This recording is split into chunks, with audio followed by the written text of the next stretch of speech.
Ni simulizi ya mji wa Tanga kutoka katika kipindi cha ukoloni wa mtu mweupe. Leo hii mtu mweusi tunapomzungumzia hatuachi kutaja watu wawili, Osale Otango pamoja na Mwalimu Julius Kambarage Nyerere katika ardhi ya Tanganyika. Leo ni Tanzania. Kabla ya yote, ufukwe wote wa bahari ya Hindi upande wa Tanganyika ilifahamika kama Mzizima, na hata hapa nilipo ni Mzizima. Lakini Tanga kihistoria haikuwa hapa. Tanga ilikuwa katika kisiwa kidogo kabisa pembezoni mwa bahari ya Hindi. Lakini kupatia simulizi moja kuhusiana na mnara huu ambao nimesimama.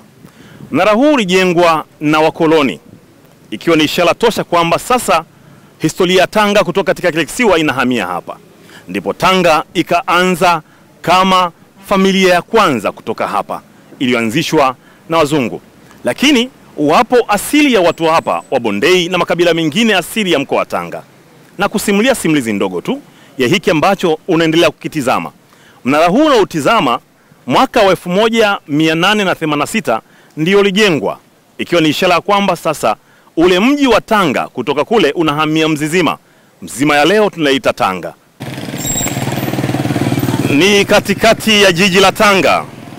Kama jinsi unavyoona, hapa ndipo mwenge wa amani uliposimamishwa.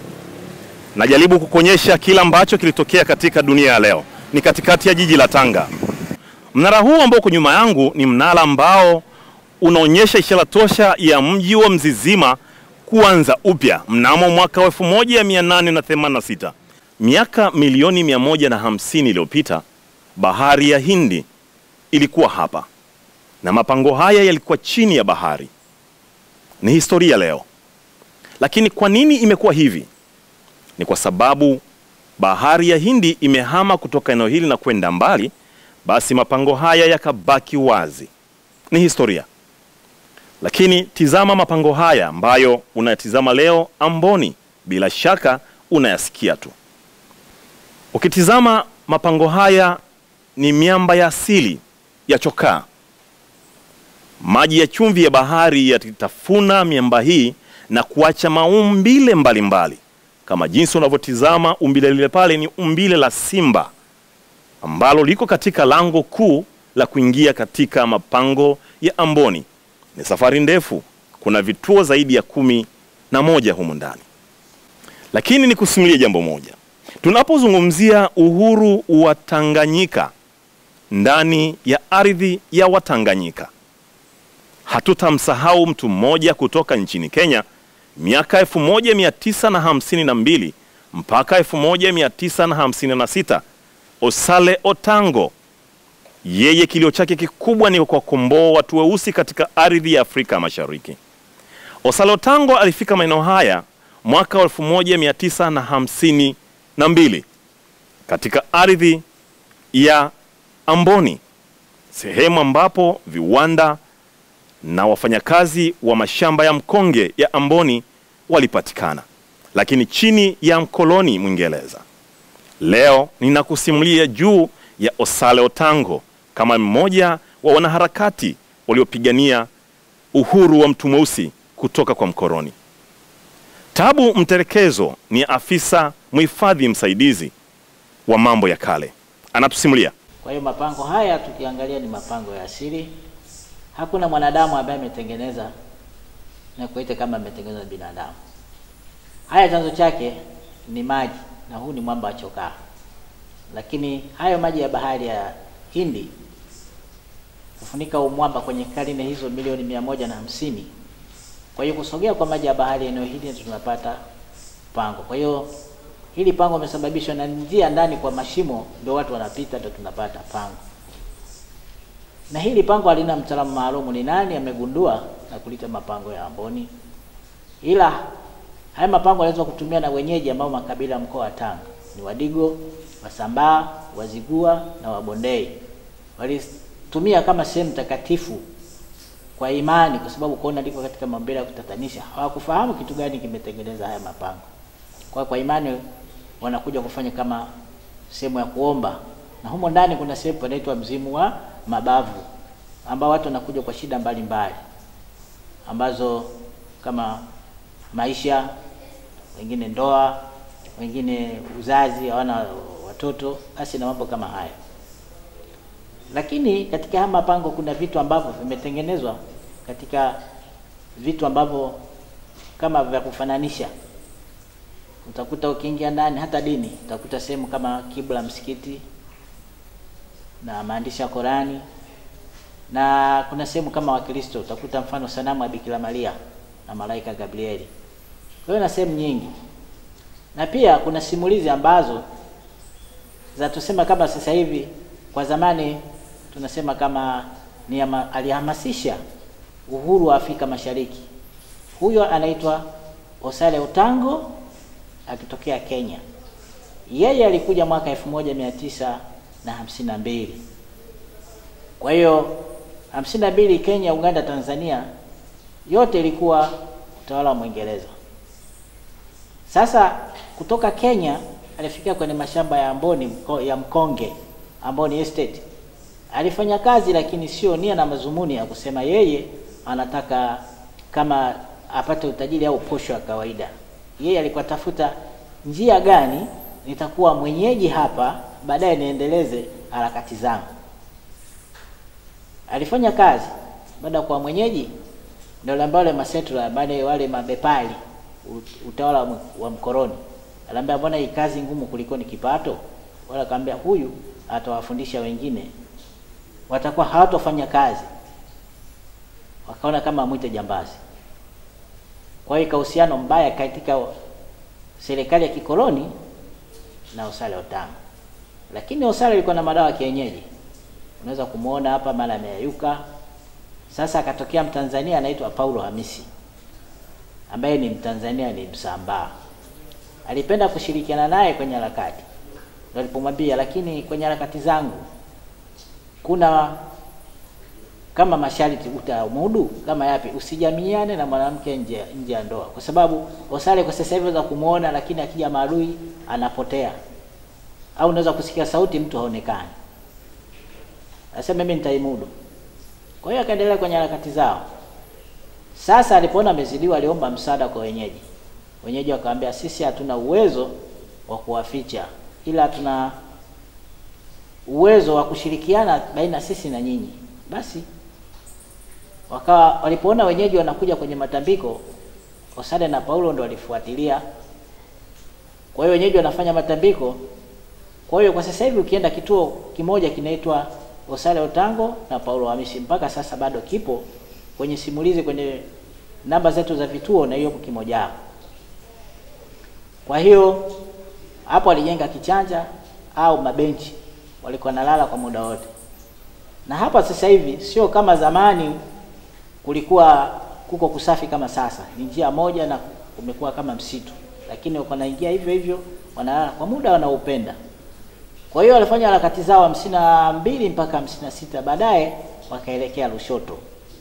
Huko sasa sehemu za Mtae ndio wengine wenyeji wanasema Osale amepoteza maisha huko, wengine wanasema Paulo. Lakini kwa Mapangoni hapa kituo ambacho walikuwa naishi kwa muda wa miaka hiyo 52 mpaka 56.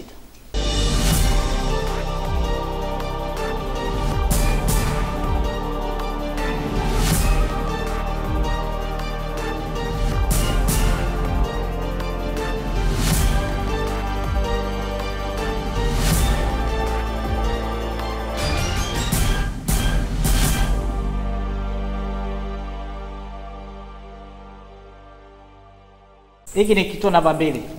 Watu darasani wanajifunza geography. Nadhani ni limestone rocks. Na hii hapa ni stalactite. Kiswahili tunaita tumbawe. Hii ni stalactite inakuwa kama unavyoona sasa hivi hapa natoa maji. Lakini kiutaalamu hii kwa kawaida wanachukua stalagmite, lakini kwa bahati mbaya hizi chembe zinakwenda na maji hapa. Kwa hiyo stalagmite haipo. Kwa jinsi unavyotembea, hiki ni kituo namba 3. Lakini hapa panaitwa Osale Otango na Paulo Hamisi. Osale kama nilivyosema, eneo hili ndio lilikuwa sehemu yake ya kujificha kuu. Kwa hiyo tukiangalia kule mbele, pale ukiingia ndani tunapata mfano kama nyumba ya msonge zile za kienyeji. Kwa hiyo ndio alipoweka yale mabenchi kama ndio vitanda wanalala. Kwa hiyo muda unaopenda iwe mchana au usiku.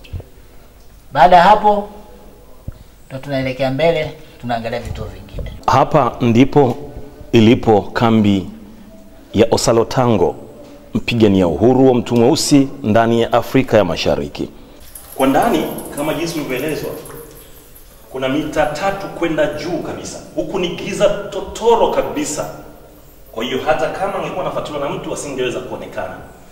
Aliweka mabenchi yake pale na kuweza kupumzika iwe mchana, usiku na muda mwingine ambao angependa yeye kama yeye. Kuna hali ya ubaridi muda. Na hili ndio lilikuwa lango kuu la kuingia katika nyumba hii ya Osale Otango. Kwa pale mbele ndipo alikuwa akilala. Kuna hali ya giza. Giza hili ni totoro sana. Naendelea kuonyesha jinsi Osale Otango alivyoweza kuishi katika mapango ya Amboni mkoani Tanga.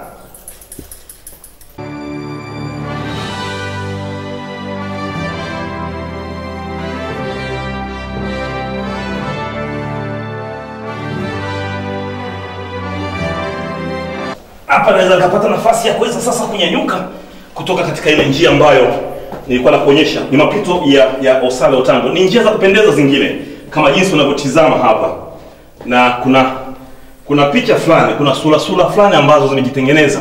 Hapa kuna kinafasi. Haya mapango hayajatengenezwa na mtu yote wala mwanadamu. Yamejitengeneza kiasilia.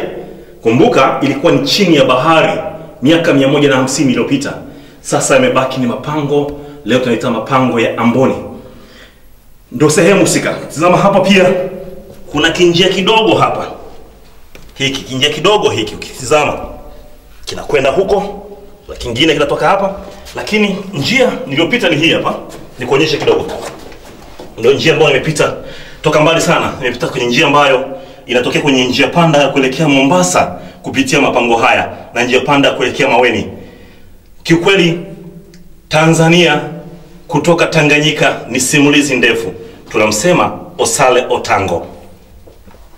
Niko mbele ya mfano wa meli ya zamani ya Kigiriki ndani ya mapango ya Amboni.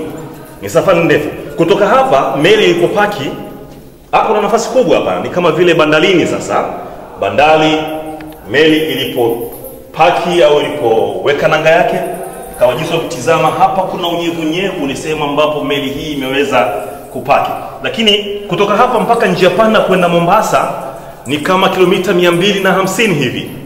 Kutoka katika lango la kuelekea Mombasa ndani ya pango hili. Lakini pia kutoka hapa kiasilia mpaka Mombasa, kutoka Tanga mjini mpaka Mombasa ni ndani ya kilomita 250. Kwa hiyo tunaona ni jinsi gani ambavyo mapango haya yanapaswa kuendelezwa na kufanywa uchunguzi zaidi wa njia hiyo ambayo inatoka hapa Amboni kutoka ndani ya pango mpaka kutokezea Mombasa. Ni meli ya Kigiriki ya zamani. Mfano wake niko chini. Kimaliza hapa tutaendelea na safari yetu na meli yetu ndani ya mapango ya Amboni Tanga.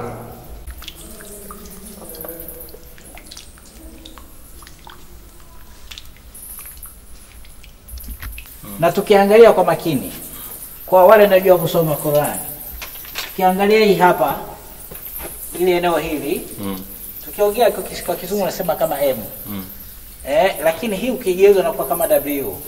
Na ukichukua na hii hapa ni sura ambayo ya Qur'an inasema Allah ni Mungu. Okay. Unaona Alafu tukisogea tena hapa, haya ni maandishi ya Qur'ani tena. Hii imeandikwa la ila kutoka hapa mpaka hapa. Manake Mwenyezi Mungu mkubwa. Au kama kwa mfano watu wanaenda kusoma na wakiwa msikitini. Unaona wanasema la ilaha illa Allah, Mwenyezi Mungu. Kwa hiyo hapa hii ndio imetoka hapa. Ukiangalia chini ya Afrika tayari. Yaani imekatika wakati kwa chini ya bahari. Kwa hiyo kusogea kwa maji hapa tunapata mfano wa ramani ya Afrika. Baada ya safari ndefu, sasa tuko katika kituo cha 10 ndani ya mapango ya Amboni. Ni safari ya zaidi ya saa nzima kufika katika kituo hiki. Kule kote nilikopita kule kwa Osale Otango, mpaka sasa niko katika kituo cha 10 kama jinsi ambavyo mhifadhi wetu ameweza kutuelezea. Sasa nikuonyeshe, nikaamua sasa kuja kuketi katika kiti cha enzi ambacho kimo ndani ya mapango haya ya Amboni. Nitizame, nifanye mambo yangu hapa. Hiki ni kiti cha enzi, kinafahamika kama kiti cha enzi. Na mwakuketi hapa sasa, niandike niko katika hatua ya 10, kituo cha 10 ndani ya mapango ya Amboni. Kituo cha 10 katika mapango ya Amboni. Hapa ndipo panafahamika kama kiti cha enzi ndani ya mapango ya Amboni. Safari yake ni zaidi ya saa nzima. Naendelea kukusimulia historia ya Tanganyika mpaka uhuru. Tumeanza kule kwa Osale Otango, yule raia kutoka nchini Kenya, lakini alikuwa na machungu na wana Afrika ya Mashariki. Na sasa ni ndani ya Tanganyika. Pango hili kama miaka 150 iliyopita, milioni, ni kwamba ningekuwa chini ya bahari mbali sana. Nesitosha ningekutana na wanyama na samaki hatari sana katika eneo hili. Lakini ninafurahi kwa sababu nimo ndani ya ardhi ya Tanzania, kutoka Tanganyika, katika mikono ya baba wa taifa hayati Julius Kambarage Nyerere. Lakini tusimsahau Osale Otango katika historia. Ni katika kiti cha enzi. Karibuni tuangalie kituo kinachofuatia. Hapa niko katika kituo cha 11 cha safari yetu ambayo tumeianza kutoka lango kuu la Amboni. Hapa mwaka wa 1941 mpaka leo panafahamika kama Shimoni, kutoka mtaa wa Majengo, ambapo maorofa yanapatikana ndani ya mapango haya ya Amboni. Hapa inasemekana kwamba mnamo mwaka wa 1941 wazungu wawili kutoka Ulaya, mume na mke pamoja na mbwa wao mmoja, walipita eneo hili. Ukitizama pale chini ni Shimoni. Ile Shimoni refu halijulikani ni vipi, lakini waliingia pale na wakapotea, mpaka leo hawajulikani wako wapi. Lakini mbwa inasemekana alionekana pembezoni mwa mlima Kilimanjaro toka mwaka 1941, kabla Tanganyika haijapata uhuru. Hapa ndipo Shimoni, kihistoria tunaambiwa, ndipo wale wazungu wawili na yule mbwa walipopotelea. Ukitizama panatisha kule ndani. Ni shimo jembamba, lakini mtu anaweza kapita kaingia huko ndani. Haijulikani ni nini kilichotokea kule mpaka ikawa hivyo. Tunasimuliwa hayo ndiyo yaliyotokea. Kituo cha 11 hiki niko Shimoni. Haya, hiki ni kituo cha 12 ambacho kinatambulika kama kanisa, na vigezo vinavyofanya kiitwa kanisa. Fuata tochi yangu ndogo, twende nayo. Pale juu kuna sanamu inayofananishwa na sanamu ya Bikira Maria pale juu kabisa, na upande wa kulia kwa juu zaidi. Baada ya safari ndefu ya kuzunguka mapango ya Amboni, Tanga, sasa safari yetu inaelekea ukingoni. Hapa tuko katika kituo cha 13. Hili ndio lango kuu la kuelekea uwanja wa ndege. Ukipita hapo unaelekea airport ya mapango ya Amboni. Tukipita hapa, mimi na mwenzangu tutakwenda kupanda ndege.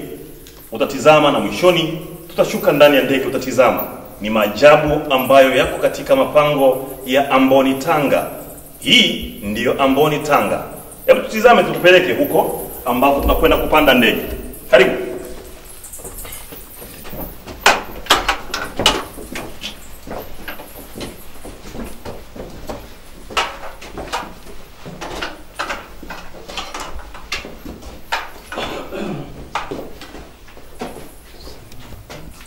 Safari ya kutoka Pangani sasa ndio inaanza, kutoka katika mapango ya Amboni, Tanga. Hapa tuko katika ngazi za airport ya Amboni. Haya ni maajabu ya Mwenyezi Mungu, lakini kuna utelezi kweli kweli. Ndio kama tazama, hili ndio lango kuu la kuingia katika ndege. Tizama hapa. Hili ni lango kuu la kuingia katika ndege. Hii ni ngazi, mwenzangu anapanda, anawaaga hivyo. Tunaondoka hivyo. Na mimi napanda pia hapa. Safari yetu kwa ndefu sana. Tazama hapa. Hili ndio lango kuu hili. Hapa tunaondoka. Tuwatakie siku njema. Nimekupatia simulizi juu ya Osale Otango, Huyu ni raia kutoka nchini Kenya aliyekuja katika ardhi ya Tanganyika mnamo mwaka 1952 na alikaa hapa mpaka mwaka 1956. Safari ya Osale Otango lengo lake kubwa ni kuja kumpigania mtu mweusi aliyeishi katika ardhi ya Tanganyika. Lakini kipindi hicho ni kuja kuangalia katika zile nchi za Afrika Mashariki, Uganda, Kenya na Tanganyika. Sasa hapa katika mapango haya ya Amboni, kwa nini Osale Otango tunamzungumzia? Kama nilivyokujuza mwanzoni, kwa sababu safari yake kutoka Kenya kuja hapa haikuwa kuja kufanya vibarua katika mashamba ya mikonge ya Mwingereza mkoroni. Lengo lake kubwa ni kutafuta mahusiano ya karibu na wenyeji wa eneo hili la Amboni. Kipindi hicho yote hii ilifahamika kama Amboni. Lakini kwa nini akaamua kufanya hivyo? Kwa sababu alikuwa na uchungu wa kuwa mtu mweusi kutoka Tanganyika aweze kujitegemea, aweze kujitawala mwenyewe.